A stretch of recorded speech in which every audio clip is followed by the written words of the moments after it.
Bienvenue dans cette capsule vidéo sur une notion liée à l'électricité, l'intensité du courant. L'intensité du courant est la quantité d'électricité qui traverse un circuit électrique. On peut comparer ça à une rivière. Plus il y a de courant et plus il y a d'eau qui passe dans la rivière.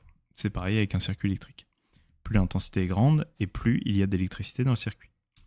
Le symbole de l'intensité du courant est I majuscule et son unité est l'ampère.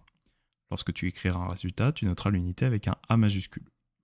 Lorsque tu regardes un document comme un texte, un tableau ou un graphique, tu peux directement comprendre qu'il s'agit de l'intensité si tu vois une mesure en ampères, comme dans l'exemple. On mesure l'intensité du courant avec un ampèremètre, branché en série.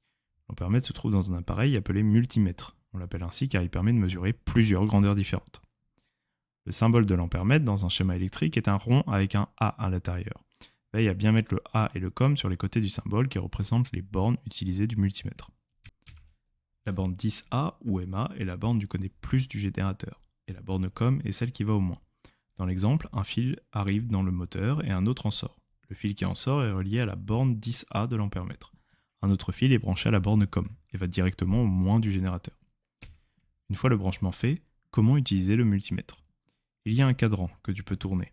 Tu vas devoir le placer dans le coin avec un A décrit. Ici, c'est le côté rose. On commence par le plus grand calibre, c'est-à-dire celui avec le nombre le plus grand. Si le courant est trop faible, tu peux descendre le calibre. Si c'est toujours trop faible, alors il faudra changer le fil de 10A à la borne MA. Tu sauras si le calibre est trop faible par un affichage signifiant une erreur, ou parfois il y a un bip sonore. Dans ce cas-là, remonte le calibre. L'ampèremètre mesure le courant qu'il y a dans la maille où il est branché. Ici, il n'y a que le moteur dans la maille. Donc le courant affiché est celui qui traverse le moteur. Si nous avions placé l'ampèremètre entre la lampe et la résistance, alors il aurait mesuré le courant qui passe dans les deux. Si on place l'ampèremètre dans la branche principale, je t'invite à regarder la vidéo sur les circuits en dérivation pour te rappeler du vocabulaire, il mesure le courant qui traverse dans la première maille, mais aussi dans la deuxième. Il mesure donc le courant qui passe dans tous les dipôles du circuit. Parfois, tu verras qu'il y a un moins d'affiché, par exemple moins 0,5 A. Si cela t'arrive, alors tu as tout simplement inversé les deux fils du multimètre. Inverse donc les fils aux bornes 10A ou MA et COM pour obtenir une valeur positive. L'intensité ne peut pas être négative. S'il y a 0 A, alors il n'y a pas de courant.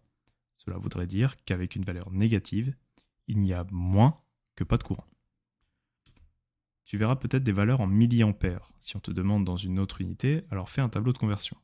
Il suit le même principe que le tableau de conversion en mètres ou en grammes.